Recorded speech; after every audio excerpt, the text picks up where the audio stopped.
Na edição deste sábado, 20 de maio, teremos a companhia do Wellington Calazans, que é jornalista e especialista em comunicação integrada e que habitualmente nos fala a partir de Estocolmo, na Suécia. Wellington, boa noite, bem-vindo a mais uma Conexão.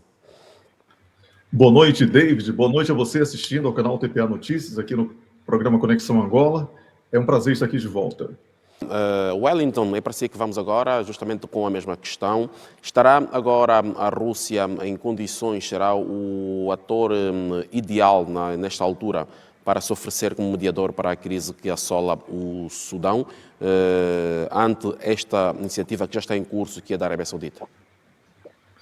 David, antes eu quero saudar a professora Egna, que eu não fiz antes para não quebrar a expectativa da sua apresentação, mas eu gostaria de dizer, David, que a Rússia estava num processo avançado na construção de uma base militar em parceria com o governo do Sudão, e isso também foi uma das razões para que toda essa instabilidade pudesse ter sido promovida a partir do incentivo de Estados Unidos e Israel com as forças rebeldes que ocupavam ali no acordo a vice-presidência, desde que foi consumado ali o golpe que destituiu o governo há pouco mais de 2 anos, e dessa maneira a situação ali é crítica no Sudão. A Rússia não é uma questão de ser intermediária ou não, é parte interessada, afinal de contas há um investimento russo, e tudo o que foi transferido em termos de tecnologia e em termos de know-how, armamentos e etc., não pode ser simplesmente desperdiçado em função do humor norte-americano ou de interesses alheios aos interesses daquele governo que estava conduzindo, que está ainda, né, de certa forma, o Sudão. A situação é crítica, mas também não podemos aqui apenas achar que o problema humanitário vai parar a guerra. Isso beira a ingenuidade e serve muito mais para que determinados organismos internacionais penetrem no ambiente do conflito para favorecer ainda mais parte que está nesse confronto direto. E, no caso específico, a parte mais protegida pelos organismos ocupados pelos ocidentais seria o que eu chamo de insurgentes rebeldes, que ainda não eram parte do exército do Sudão e que também é uma das razões, essa dificuldade de acolher as chamadas tropas de milícias dentro do exército oficial sudanês. Então, David, a Rússia não vai ser aceita como uma parte de diálogo, porque o Ocidente tenta banalizar a identidade russa, a presença russa, a imagem russa, e isso tem sido estendido. E eu já vinha falando isso aqui nos programas anteriores, que o Sudão é apenas uma das novas sementes. Sempre que for possível trazer um conflito que envolva os interesses da China e da Rússia em qualquer parte do planeta, esses interesses estarão sob ameaça de instabilidade e guerra. Isso já vinha sendo prognosticado não apenas por mim, mas por diversas pessoas que acompanham a geopolítica. Teremos micro-guerras regionais e é um modelo extremamente perigoso. Enquanto isso, as grandes potências tentam barrar o avanço da China e tudo isso é escalado e tudo isso é muito perigoso. Não acredito que a Arábia sozinha consiga a pacificação. Acho muito pouco provável. Acredito muito que uma interferência de países africanos com a ajuda dos árabes possa dar um resultado. Essa tem sido, inclusive, a palavra que eu tenho dado sobre esse tema, mas o certo é que, como você falou aí, mais de 1 milhão de refugiados, esse número não pode ser desprezado, é algo realmente muito perigoso, é uma catástrofe humanitária e que precisamos aqui discutir uma solução imediata, não apenas sob a perspectiva de doação de alimentos, de acesso a alimentos e etc., mas também um estancamento do problema para que as pessoas possam ter vidas normais. Acontece, David, que inclusive a estratégia militar adotada pelos grupos insurgentes que estão em confronto com o governo do exército oficial, essa estratégia é a mesma que foi utilizada por grupos que chamam de nacionalistas na Ucrânia, não é? De ocupação das áreas civis, para que os ataques a essas áreas sejam caracterizados como uma agressão a civis por parte de quem age militarmente. Ou seja, os civis estão sendo usados como escudos humanos, também, nesse caso específico do Sudão. E isso dificulta em muito a mobilidade dos civis inocentes, que estão sendo envolvidos de uma maneira brutal num conflito com equipamentos bélicos ultrapesados, como temos acompanhado nas imagens que nos chegam. Wellington, justamente sobre essa questão dos equipamentos militares, estamos aqui a falar do envolvimento de forças especiais, portanto, esse grupo paramilitar e também as forças governamentais. Vemos aqui uma situação que ainda não foi decretada ou declarada como guerra civil, mas aqui um confronto pelo controle do poder, mas que é uma guerra urbana, portanto, é uma guerra que está a acontecer substancialmente dentro da capital Khartoum, que foi quase que dividida por esquadria, uma zona dominada e controlada pelo exército governamental e a outra pelos paramilitares, que tentam a todo custo tomar o palácio presidencial. Mas vemos que estão a ser empregues ali metralhadoras de alto calibre e também tanques de guerra, o que faz também levantar aqui questões sobre como é que se está a sustentar esta guerra no Sudão. Quem estará a apoiar uma e outra parte em termos de fornecimento de material bélico? Como eu falei, David, isso já é uma guerra que envolve Rússia, China, Estados Unidos, Israel, países da NATO de um modo geral. Então é uma mini Ucrânia o que está acontecendo no Sudão. E eu temo que esse modelo de, vamos chamar assim, pulverização de pequenas guerras, e pequenas, quando eu falo comparando com o que está acontecendo na Ucrânia, mas que é uma guerra onde temos aí, como você falou, 1 milhão de refugiados, mais de 1.000 mortos, números oficiais que são muito aquém da realidade, o número é infinitamente maior do que esse, e toda a tragédia, mais da metade da população hoje não tem acesso a alimentos, há menos de uma semana eram 33%, segundo os estudos de diferentes organismos internacionais, agora já mais da metade não tem acesso a água e a alimentos. Então é uma catástrofe, David. Essa guerra, nesse modelo que foi implementada, como você falou, de guerrilha urbana, ela tende a ser um embrião para que seja espalhado por todo o país, porque aquelas pessoas que conseguem fugir dos grandes centros urbanos diretamente afetados por material bélico pesado, e você esqueceu de mencionar, inclusive, aviões, né? Porque os ataques aéreos têm sido também muito frequentes e são completamente imprevisíveis, né, num ambiente urbano. Então, isso o que é que vai acontecer? Esse modelo tende a criar focos de pequenos grupos no interior do país. E essa guerra tende a se espalhar e crescer de uma maneira tal que um acordo de paz entre as duas principais forças que hoje são vistas como as grandes responsáveis por esse conflito, poderá não ser suficiente esse acordo para resolver o problema que já está espalhado dentro do país por pequenos grupos que são formados. Então, David, ou faz agora algo muito profundo e sério para a busca de uma solução, ou teremos um grave problema estendido por muito tempo lá no Sudão. Obrigado, Wellington. Vamos agora voltar para o Wellington. Wellington, voltamos agora naquele que é o assunto, que tem sido o tema central das nossas análises e conversas, que tem que ver com a situação da Rússia e a Ucrânia.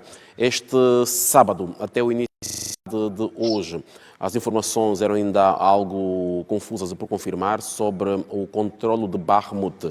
Portanto, quando muito se aguardava e se fala da provável contraofensiva da Ucrânia contra a Rússia, eis que o grupo Wagner reclama hoje que tomou e detém o controle total de Bakhmut, portanto uma situação que já havia sendo alertada pelo chefe do grupo, que dizia que até o final de semana o grupo iria tomar Bakhmut, uma cidade, portanto bastante estratégica para o posicionamento das partes em conflito nesta guerra, e numa altura em que o presidente Zelensky está agora, passado um ano de guerra, está agora a viajar um pouco pelo mundo, depois de ter visitado 4 capitais europeias.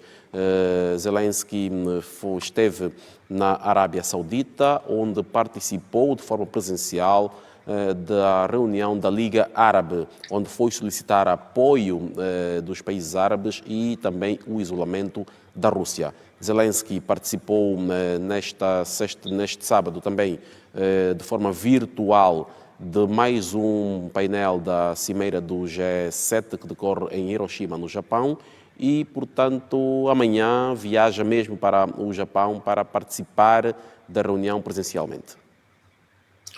David, eu tenho falado aqui de uma maneira quase que exaustiva, né, porque tem sido repetitiva, mas essa guerra ela é completamente controlada pela Rússia e, como eu falei, a estratégia da Rússia é de recuo e avanço, mas sempre voltando mais forte e fazendo com que as tropas ucranianas ou de mercenários cedidos pela NATO percam.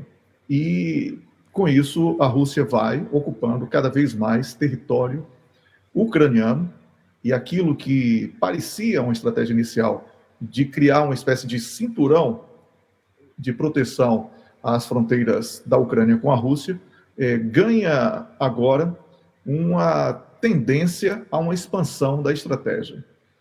Não porque a Rússia esteja querendo ocupar toda a Ucrânia, mas porque os recentes equipamentos doados por países membros da NATO para a Ucrânia, que não têm surtido efeito algum, não é, na prática, eles não deixam de constituir uma ameaça de que possam atingir o território russo. E, com isso, a Rússia vai avançando dentro do território ucraniano, e ninguém pode contestar que isso está acontecendo, basta olhar o mapa de avanço.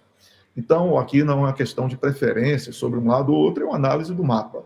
Então, eu falava a você que, em outras edições, David, que já a imprensa, que abandonou o jornalismo há muito tempo e virou máquina de propaganda, falava sobre os javelins. Você lembra que os javelins iam destruir todo mundo, ia ser uma coisa incrível e etc. Isso não aconteceu.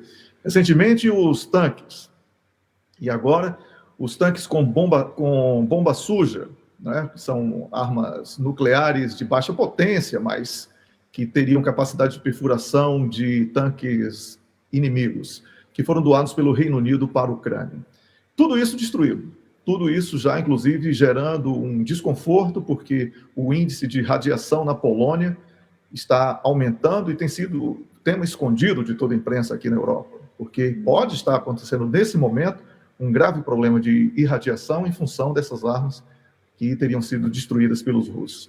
Agora, hoje, no G7, os países receberam a autorização dos Estados Unidos da América para que doem, se assim julgarem necessário, o caça F-16. Isso é escalada. Né? Agora, eu volto a lembrar, para doar F-16, eles vão ter que sair de terrenos de outros países, porque a infraestrutura ucraniana já está completamente destruída pelos russos. Para ter F-16 em funcionamento, é preciso ter piloto devidamente preparado para operar esse tipo de avião específico. Isso demanda pelo menos, com assim, muito esforço, 6 meses. Tá?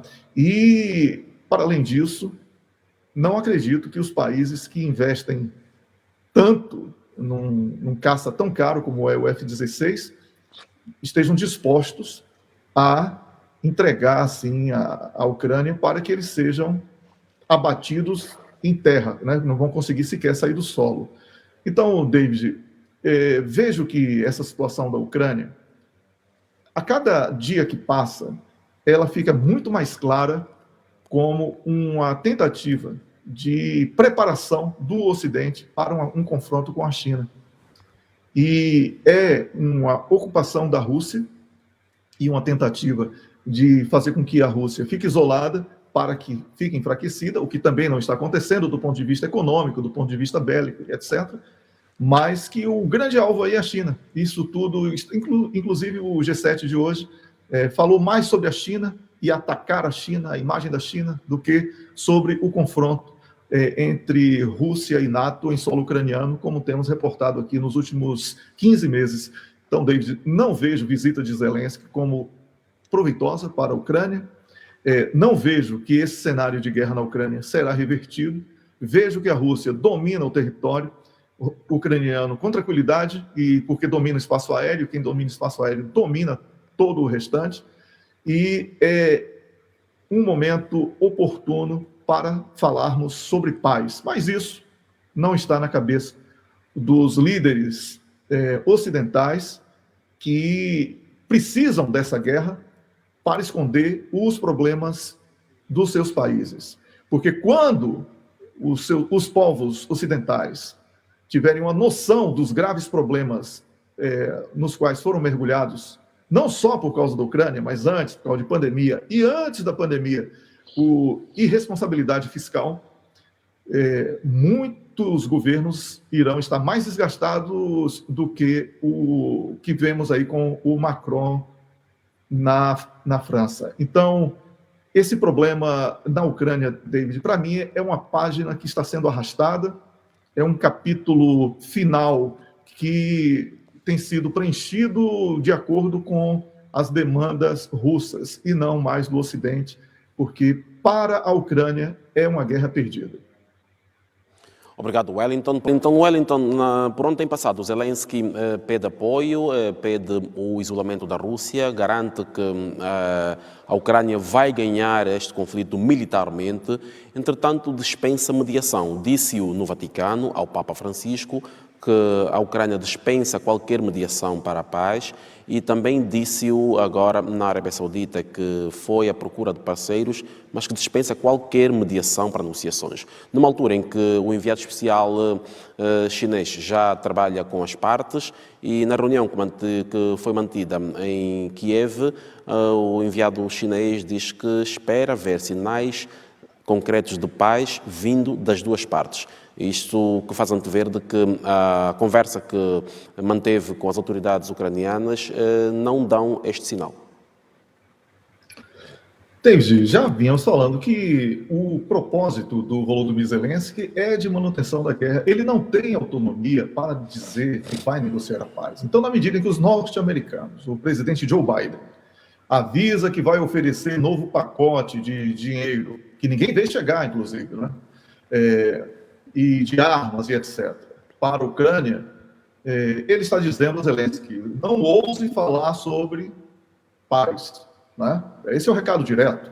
Se os norte-americanos avisam aos países da NATO que devem doar F-16, caças F-16, que vão doar mais 350 milhões de dólares, esse é dinheiro que ninguém vê, só nas contas aqui de um general aqui, de um juiz ali, como temos visto, surpreendentemente publicado até mesmo na imprensa ocidental. Então, David, o que vai acontecer é aquilo que, não que eu seja o dono da verdade, mas é o óbvio, né? Todo mundo pode falar o que eu estou falando aqui, não sei se ser especialista em guerra, em nada disso. A Rússia vai continuar avançando aos poucos, vai chegar um momento que não vai ter Ucrânia para defender. E o Zelensky não tem compromisso com o próprio povo. Se ele tivesse, ele já teria buscado um acordo de paz. Mas ele não está preocupado com o povo ucraniano, coisa nenhuma. E virou um grande negócio, essa guerra na Ucrânia. Virou um grande negócio da indústria bélica, virou uma grande lavagem de dinheiro, né? Tanto dinheiro assim, você sabe que não chega, não vai de jeito nenhum. E se a Rússia está sendo, a todo instante, ameaçada de perder os seus ativos que foram apreendidos em bancos ocidentais, perceber que a conquista do terreno ucraniano será uma compensação dessas perdas de ativo, eu acredito que será esta a adaptação, o ajuste da operação especial russa, e no lugar de criar apenas um cinturão, vai invadir toda a Ucrânia aos poucos, lentamente, porque não tem pressa, tem condição de fazer, mas não vai fazer com pressa, vai fazer lentamente para destruir as economias ocidentais, porque a cada novo pacote de sanção anunciado contra a Rússia, nós já calculamos o prazo de quando essas sanções serão prejudiciais a quem aplicou. E tem sido confirmado isso aqui, não é? Então, David, virou uma grande piada. Um país que tem 5% do investimento da NATO em forças bélicas e militares arrasar com as forças da NATO que estão atuando em favor da Ucrânia em solo ucraniano. É uma grande derrota da NATO e essa é a grande notícia. Wellington, a professora Egna falava aqui da questão de que os países ocidentais que apoiam a Ucrânia já começam também a ressentir do desgaste que estes vão desprendendo para o apoio a Kiev, e o presidente Vladimir Putin ontem disse que essas sanções que são constantemente adotadas contra o seu país, as últimas agora adotadas a nível do G7, tornam a Rússia um país mais coeso. Portanto, esta hostilidade que o Ocidente vai imprimindo contra a Rússia vão fazendo dela um país mais forte, mais coeso e mais unido. E mais rico. A economia russa vai crescer 1,6%, enquanto as europeias estão regredindo, enquanto existe uma ameaça de estagflação nos Estados Unidos da América. Então, a Rússia, como a professora Egna falou, fez acordos espetaculares com a Liga Árabe. E por isso a Liga Árabe também não tem nenhuma pretensão de se apresentar como moderadora. O máximo que os árabes estão fazendo com a Ucrânia é doando remédios e alguma ajuda humanitária, não é? Coisa que, em momento algum, nós estamos vendo o presidente ucraniano pedir ajuda humanitária. Ele nunca pede, ele só pede dinheiro e arma. Tem sido essa a canção dele desde o início da guerra. Então, David, a Rússia ficou mais forte, vai ficando mais forte, provou que não tem pouco estoque de armas, porque sequer esgotou o estoque de armas adaptado da Segunda Guerra ainda, porque apenas alguns chips foram ajustados ali para que aquelas bombas antigas pudessem se transformar em bombas voadoras, vamos falar assim, para o público entender o que estou falando, e os equipamentos modernos que são muito mais possantes sequer serão utilizados nessa operação militar por enquanto, porque não há necessidade. Então, aquilo que eu sempre tenho falado, David, o diálogo é o melhor caminho. Existe um povo, que é o povo ucraniano, que não quer essa guerra, mas que a imprensa, lamentavelmente, tentou fazer com que doação de capacetes e coletes, lá no início, em fevereiro do ano passado, março do ano passado, fossem vistos como doações de alguns países. Isso tudo é culpa da imprensa. A imprensa tem a caneta suja de sangue na sua tinta nessa guerra da Ucrânia, porque não fala a verdade, mente e substitui o jornalismo por propaganda. Por isso que as pessoas estão confundidas, por isso que a opinião pública está confundida. E por isso que os cidadãos dos países ocidentais sequer dão conta de que estão mergulhados em uma profunda crise econômica, financeira, e que em breve será moral também, David. Obrigado, Wellington. Wellington, esta reunião, como disse na introdução, conta também com países participantes na qualidade de convidados. O Brasil é um deles. Lula da Silva faz parte desta reunião como convidado. Lula da Silva, que então volta aos grandes palcos da política internacional. E a África está representada apenas com um país, portanto, as Comores. O seu presidente assume a presidência rotativa da União Africana, é o único país africano convidado a esta cimeira do G7 no Japão, ficando de fora, por exemplo, os habituais participantes pelo continente berço, que são os países que apresentam os maiores PIBs do continente. Aqui falamos da África do Sul e também da própria Nigéria, que são participantes habituais como convidados nestas reuniões e que desta vez ficam de fora. Apenas as Comores participam, e aqui, olhando para também a ausência da China, mas com a presença, por exemplo, da Índia, que também está a participar como convidada. Wellington. O G7 tenta desmembrar os BRICS, o que não vai conseguir, certo? É isso que nós temos que reportar. Eu peço à professora Egna que corte o microfone, porque está tirando um pouco minha concentração, mas eu acredito que a presença do Brasil no G7, ela e também da Índia, é apenas isso, uma tentativa de fazer com que os BRICS sejam sufocados por países que, sinceramente, né, você que está me assistindo aí, vamos falar que G7, aí falam as grandes economias do planeta. Aí tem lá Canadá, Japão, Reino Unido, que está com quase 12% de inflação e está com a economia altamente prejudicada. Estados Unidos à beira de não aprovar o seu orçamento e dar um calote na própria dívida. E França, que vivendo os problemas que vive, e né, Japão também tentando fugir de uma gravíssima crise econômico-financeira. Então, G7 não é potência. Eles estão presos a um espectro do passado. A realidade hoje é que a China é a grande potência, juntamente com os Estados Unidos ainda, isso é bem verdade, que ainda fabrica o dólar, né? Que enquanto tiverem confiança no dólar, vai ser uma moeda com algum sentido de existir, mas sem lastro para cobrir o seu valor hipotético. Então, o G7 é simplesmente um bloco que tenta se utilizar da forte propaganda que possui para anunciar tendências dos seus próprios interesses como algo indispensável no planeta, o que já não mais influencia. Falamos há pouco sobre a Liga Árabe, que trabalha com uma agenda própria, falamos dos BRICS, eu acabei de falar dos BRICS, que tem uma agenda própria, inclusive o Brasil é refém dos BRICS, o Brasil não pode simplesmente sair dos BRICS por causa da dependência da exportação do setor de alimentos no agronegócio e também de importação, no caso da Rússia, com os insumos para o próprio agronegócio. Então, é um jogo complicado, que fica parecendo aquele encontro de Davos, que é cheio de ideais, mas que não sai daquilo. Então, acredito que a reunião do G7 hoje está pena. Portanto, Wellington, pouco há que se esperar desta reunião que acontece no Japão.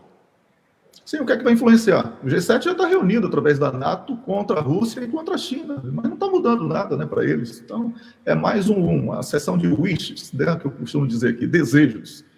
Não vai mudar em absolutamente nada deles. É utopia, é propaganda e tentativa de preencher uma agenda para ocupar a mente dos povos desses países que estão ainda completamente manipulados por uma realidade paralela. Professora Egna, o que esperar da participação destes países convidados? Aqui falamos principalmente da questão da Índia e do Brasil e também das Comoras, que estão a representar o continente africano. Bom, as Comoras representam o continente africano por inerência de funções nas evidências rotativas da União Africana, então não me parece que vai ter um grande papel, é mais um mero observador e também para criar uma espécie de representatividade. E eu penso que a ausência da Nigéria e da África do Sul diz muito mais sobre o interesse do G7 do que o simples convite protocolar que se enviou à presidência da União Africana, que está neste momento com os Comoros. Em relação ao Brasil e à Índia, eu penso que eu vou concordar com o Wellington em relação a esta necessidade de criar um afastamento ou algum nível de intriga dentro dos próprios BRICS, principalmente porque a China, obviamente, não teria como estar por causa da sua posição em relação a toda essa situação e a todos os membros do G7. A África do Sul, muito recentemente, foi acusada pelos Estados Unidos numa tentativa de criar alguma distração dentro da África do Sul, apesar de ter havido um pedido formal de desculpas, a acusação não foi em vão. A acusação tinha um objetivo específico que eu penso que foi conseguido, que foi tentar controlar as movimentações e todas as relações entre a Rússia e a África do Sul, e obviamente que não haveria nenhum espaço para que a África do Sul tivesse oportunidade de estar nesta cimeira. Não parece que o Brasil ou a Índia vão ter assim grandes resultados nesta reunião. Obviamente que é importante para os dois países, é uma oportunidade de se conectar, especialmente para o Brasil, que começa agora com o presidente Lula novo. É uma oportunidade para o Brasil estar novamente numa agenda, mas não me parece que seja uma oportunidade que vai trazer algo de extremamente relevante para a economia, mas ainda para a política do Brasil. Sobre a Índia, eu penso que a Índia sempre foi pragmática na sua política externa, na sua relação não só com o G7, mas também com o BRICS, e não espero que a Índia possa mudar o seu pragmatismo e a sua sempre excelente capacidade de entender os movimentos, entender claramente qual é o seu interesse. Mas não me parece que seja de recusar, parece que é importante que a Índia e o Brasil estejam na reunião, até porque daqui a pouco teremos a reunião dos BRICS, então provavelmente eles vão enriquecer o debate e o entendimento generalizado sobre o contexto e sobre como é que podem lidar com as potências, não só do G7, mas com as potências ocidentais no geral. Mas não me parece que vai trazer grandes resultados para estes três países, menos ainda para a nossa representação africana das comuns. Obrigado. Wellington, volto a si, depois das palavras da professora Egna. Portanto, estamos diante de um grupo que defende apenas os interesses de cada integrante e não justamente uma plataforma multilateral. Na verdade, David, defende interesses dos norte-americanos. Os demais países que aí estamos mencionando, eles já se acomodaram com o papel de províncias dos Estados Unidos, deslocadas do território norte-americano, porque é isso que está acontecendo. São países que não têm mais soberania dentro dos seus próprios territórios. E essa verdade é dura de se falar, fica parecendo que eu estou ferindo aí questões diplomáticas nas relações. Não, não é nada disso. É a postura. Um país que se submete a uma agenda de outro, ele perdeu a sua soberania. E esses países todos que estamos falando aí são países que não dão um único passo sem o aval norte-americano. E aí, a minha afirmação, ela ganha todo sentido. Se me provarem o contrário, eu venho aqui pedir desculpas. Mas não há autonomia desses países. Não há nenhuma possibilidade, por exemplo, do Japão, né, hoje dizer que não quer mais se intrometer na questão da Ucrânia. Se fizer isso, vai ser alijado. Observe que Macron, por muito pouco, apenas porque falou que a questão de Taiwan era diferente daquilo que estava sendo apresentado pela mídia mainstream, ele foi praticamente execrado do bloco do qual faz parte. Então, David, estamos falando aqui de províncias admitidas como províncias, e não mais de nações independentes, nesse aspecto da tomada de decisão geopolítica, nesse aspecto da política internacional, nesse aspecto das relações independentes entre países. Então, é melhor, então, que esse bloco terceirize a gestão e passe a ter não eleitos, mas nomeados, para ficar mais fácil e mais evidente aquilo que está acontecendo. Wellington, temos a questão também que tem que ver ainda com esta deslocação de Joe Biden ao Japão para esta Cimeira do G7 e constava da agenda inicial do presidente norte-americano a deslocação a outras regiões, a outros países, melhor, da região ali do Pacífico e que por conta daquilo que o Wellington falou, dessa questão que tem que ver com a discussão do orçamento norte-americano que corre o risco de não ser aprovado, Joe Biden vai então antecipar o seu regresso ao país para tentar negociar a aprovação do orçamento. Pois é. Tem um cantor brasileiro, falecido, Raul Seixas, que ele diz numa letra de uma de suas músicas: dois problemas se misturam, a verdade do universo e a prestação que vai vencer. E é esse caso aí. Joe Biden está tentando resolver os problemas do planeta, mas não consegue resolver os problemas domésticos. E essa tentativa de preparar uma guerra com a China é mais uma tentativa de dispersão, é entretenimento. É entretenimento. Os Estados Unidos não têm condições, mesmo que associado à Coreia, Japão e a outros países ali, não tem condição de enfrentar uma guerra com a China. Não tem a menor condição. Pode ter 1000 bases militares ao redor, não terá condição, porque não terá dinheiro para isso. Porque não é simplesmente abrir a boca e falar, eu vou decretar guerra. Precisa de dinheiro para ter guerra. E esse problema econômico dos Estados Unidos é grave, profundo, e não tem sido debatido com a devida seriedade, inclusive por políticos, que ficam sempre maquiando e a todo ano ampliando o teto de gastos, que cobram tanto como responsabilidade fiscal de outros países, mas que internamente não conseguem dar o exemplo para que o restante do planeta veja que aquele modelo que eles tentam impor é eficiente de alguma maneira. Então, David, o Joe Biden está voltando porque ele é presidente dos Estados Unidos, ele não é governador do planeta. Obrigado, Wellington. E é consigo que vamos continuar agora para olhar novamente para a Rússia, que por conta da russofobia, como o Wellington aqui várias vezes mencionou, que se foi criando no Ocidente desde o conflito que eclodiu entre a Rússia e o país vizinho, a Ucrânia, o presidente russo é alvo de um mandado de captura e de prisão do Tribunal Penal Internacional. Lembrar aqui que a Rússia não é signatária deste organismo. Entretanto, em retaliação, ontem, as autoridades russas anunciaram que também Moscovo emitiu um mandado contra o Procurador-Geral do TPI. Acho justo. Reciprocidade diplomática, tá? Vamos chamar assim, para que todos entendam. Qual é a autoridade que o TPI tem para decretar prisão preventiva de um presidente da República de outro país? Nenhuma. Nenhuma. Então, primeiro que isso não vai ser cumprido. Agora, em questão de cumprimento, sendo muito franco com você, eu acredito muito mais no serviço de inteligência russo para, numa operação surpresa, apreender e levar para Moscou o procurador, que agora tem esse mandado de prisão, do que o contrário. Eu duvido muito que alguém vá ao Kremlin pegar Putin para prender. Então, virou aí uma piada. Eu acredito que tenha sido uma grande piada dos russos para mostrar o valor desse mandado de prisão em relação a Vladimir Putin, imposto aí, decretado pelo TPI. Porque realmente virou um debate infantil em torno disso, e eu me recuso a estender, porque é uma questão de escola primária. Eu já ultrapassei essa fase, David. Professora Egna, que leitura faz deste mandado de captura emitido por Moscovo contra o Procurador-Geral do TPI?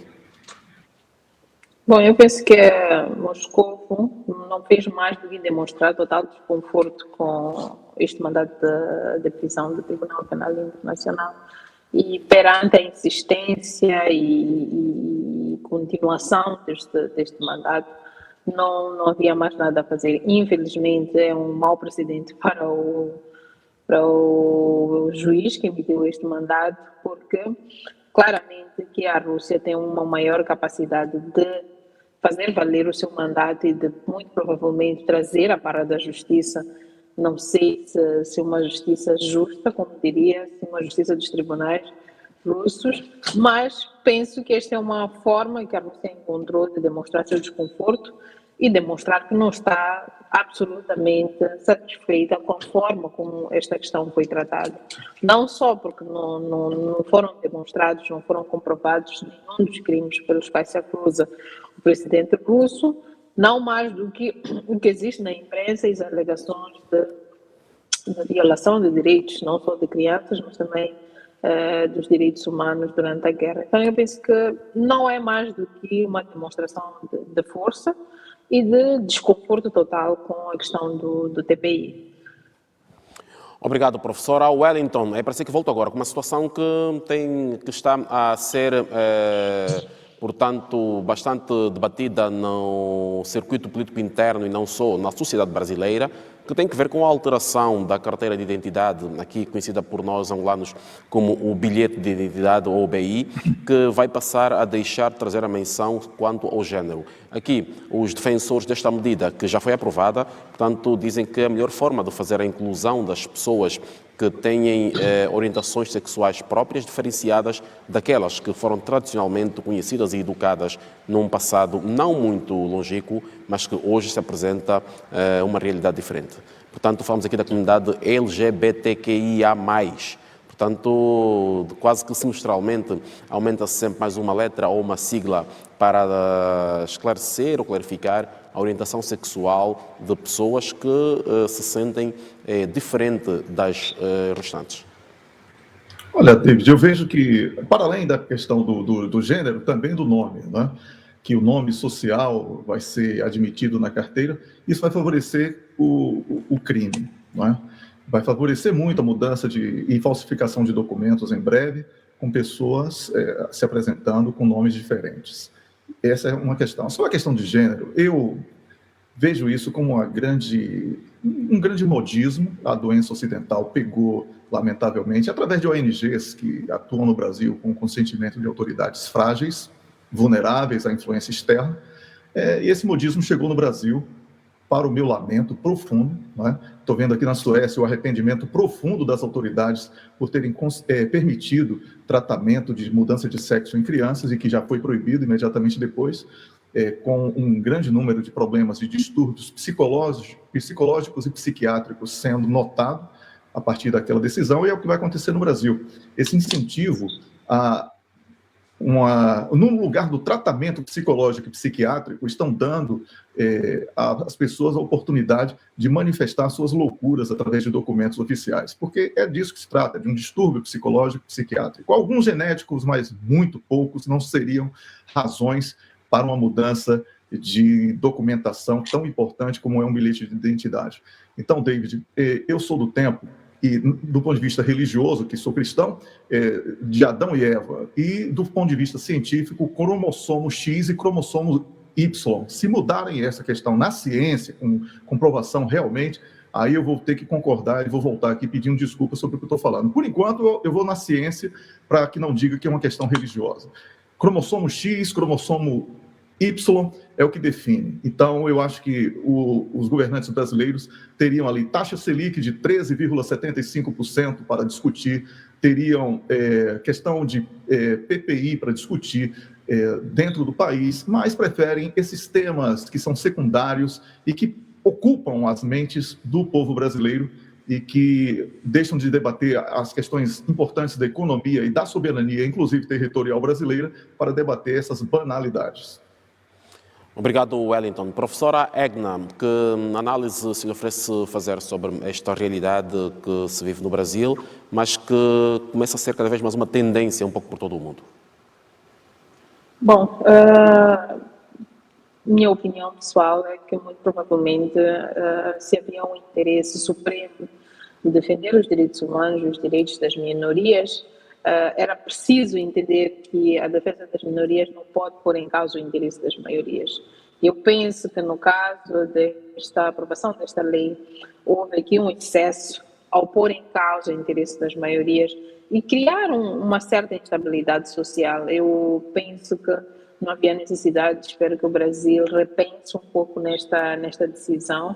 Não se trata apenas de deixar confortáveis as minorias, mas trata-se de respeitar um pouco a sociedade e a forma como a sociedade vai se construindo. Obviamente que a sociedade brasileira, um pouco distante de nós, tem suas dinâmicas próprias. Nós temos um brasileiro, o Wellington, que não concorda, mas há muito da sociedade brasileira que é claramente diferente da sociedade africana e que provavelmente é preciso perceber. Mas, para mim, aqui o que deve ser salvaguardado, mais do que o interesse das minorias, que é o caso do que aconteceu aqui, é mesmo o interesse à cultura e a forma como as maiorias devem se conformar com estas leis novas que claramente não criam nenhum conforto e não criam um ambiente um pouco saudável para as pessoas se sentirem bem dentro da sociedade. Espero que muito em breve esta lei, mais do que revista, ela possa repensar sobre as consequências que ela pode ter, que o Wellington já trouxe aqui, as consequências ao nível de segurança, as consequências ao nível até de criminalidade, aumento de criminalidade. Mais do que qualquer outra pessoa, nós sabemos como é que é feita a questão das falsificações da documentação das pessoas, especialmente quando elas precisam viajar e precisam ser identificadas. Então, eu penso que há sempre uma questão, muito mais do que questão de minorias e de interesses, ou de minorias, sejam elas sexuais, étnicas ou de qualquer índole, há muito mais pano de fundo quando se trata de um bilhete de identidade, quando se trata da segurança das pessoas no geral. Então, eu penso que o Brasil tem a oportunidade de repensar nesta decisão. Para mim, pessoalmente, eu penso que há muito espaço para repensar e até para rever nesta decisão. Entender que a maioria deve ser aquela que deve entender e ter os seus direitos protegidos, obviamente sem desrespeitar aqueles que se sentem diferentes por milésimas razões. Mas o Brasil é o Brasil, é um pouco diferente de mim, do meu país e acredito que também de Angola. Obrigado, professora Egna, por estes comentários que, portanto, vão ainda ser muitos, sobretudo na relação do Brasil ou de cidadãos brasileiros para com o resto do mundo. Wellington, falamos aqui de países, por exemplo, onde estes direitos não são respeitados nem reconhecidos, em alguns países do Médio Oriente e também em alguns africanos. Como é que, por exemplo, um cidadão brasileiro podia se apresentar estando de viagem para um destes países? Perdão, David, eu estava com o microfone cortado. David, como a professora Egna, por favor, professora, corte o microfone. Como a professora Egna falou, é uma questão de minoria. A maioria esmagadora do Brasil não está dentro disso aí. Isso é um modismo que estão importando por causa dos acordos políticos que foram feitos através da influência de ONGs na agenda brasileira. Isso é um lamento profundo da minha parte, como cidadão brasileiro que sou, certo? Então, o cidadão brasileiro, ele admira hoje muito mais o modo, a postura do presidente russo do que de qualquer governante brasileiro. Para você ter uma ideia, existe uma aclamação dentro do Brasil para que nós tivéssemos o nosso Putin. Então, só para você ter uma ideia do que está acontecendo em relação a esse debate. É muito triste para mim ter que vir aqui expor esse tipo de coisa, que para mim é uma coisa de saúde mental. Eu não queria trazer isso para um debate como cancelamentos de redes sociais, etc., buscam promover, porque não é uma questão de desrespeito ao outro, muito pelo contrário. É tanto respeito que esse tipo de problema deveria ser tratado por profissionais da área e não por políticos oportunistas. Isso é oportunismo político que eu só tenho que lamentar. Eu prefiro ficar com a ciência e aquilo que falei sobre cromossomos. Então, David, acredito que a maioria esmagadora do povo brasileiro, ao viajar, confrontar com o que chamamos de normalidade nessa abordagem, irá se sentir extremamente em casa, porque o Brasil não é essa mudança de lei que foi feita aí a toque de caixa. O povo brasileiro é, hoje, ainda a maior população católica do planeta, e isso deveria ser levado em consideração. Obrigado, Wellington. E, estando-nos da palavra, peço que passe para nós já o seu positivo e negativo da semana. Estamos no final do programa. Pois é, o negativo vai para o ambiente ruim que está sendo criado pelo governo na Guiné-Bissau para a disputa eleitoral legislativa que está acontecendo, porque os partidos de oposição, os quadros que estão concorrendo em representação do governo, sofrem todo tipo de represália, proibições de comícios, proibições do uso do som, proibições de carreatas e passeatas, proibição do ingresso no país de material de campanha. Então, esse é o negativo, porque há muito tempo a Guiné-Bissau foi esquecida como um grave problema e eu estou aqui para fazer esse alerta. O positivo vai para essa iniciativa dos países africanos de proposta de paz para Rússia e Ucrânia. Isso, para mim, foi uma coisa muito positiva. Os africanos se posicionando como novos atores, capazes de falar sobre outras coisas, fora daquela agenda permitida de que é apenas miséria e pobreza.